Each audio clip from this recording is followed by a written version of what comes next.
ready to uncover the tale of how a man became entangled in the intricate web of love, loss, and promises? Let's dive into the story. The wife of a man became very ill. On the cusp of death, she locked eyes with him and whispered a plea that would haunt his nights. "I love you so much. Promise me you won't see other women once I'm gone, or I'll haunt you forever," she implored, her voice a delicate mix of love and foreboding. The grieving husband, fueled by grief and loyalty, adhered to her wish for several months, his heart heavy with grief. But life, in a way of weaving unforeseen twists, led him to a new love. On the night of their engagement, however, the ghostly specter of his late wife emerged, ready to condemn him for breaking his solemn vow. "You promised," she echoed, her voice a wistful mix of love and reproach.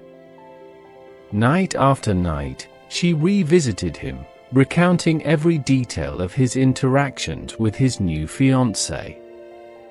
The man, tormented and sleep-deprived, sought refuge in the counsel of a wise Zen master living nearby. "This ghost is clever," the Zen master observed, his eyes twinkling with wisdom. "But don't despair. I'll tell you what to do when it returns." Eager for a solution, the man followed the master's advice. When the ghost reappeared, he approached it with a newfound confidence.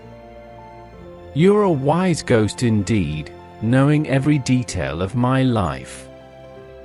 But if you can answer one question, I'll break off the engagement and remain single forever." The ghost, intrigued, agreed to the challenge. With a dramatic flair, the man scooped up a handful of beans from a large bag on the floor. "Tell me exactly how many beans are in my hand." The ghost hesitated, its spectral certainty shaken.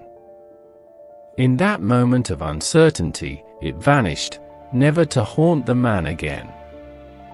This story illustrates a Zen principle related to the nature of mind and perception.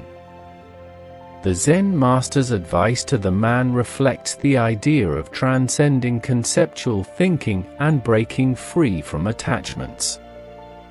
The ghost in the story symbolizes the man's attachment to the past, represented by his deceased wife's request.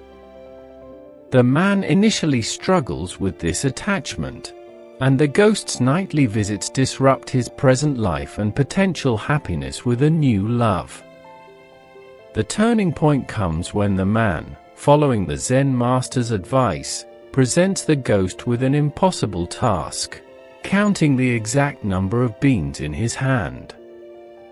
This question cannot be answered through ordinary, logical thinking.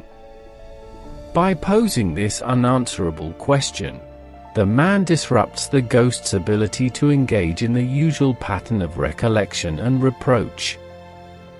Ultimately, the story suggests that freedom and peace come from letting go of attachments and breaking free from the patterns of thought that bind us to the past. It encourages a more direct, experimental engagement with the present moment, unburdened by rigid concepts and expectations. If the story touched your heart and left you wanting more, remember to give it a thumbs up, share the video, and hit that subscribe button. Until our next story, stay inspired and thrive.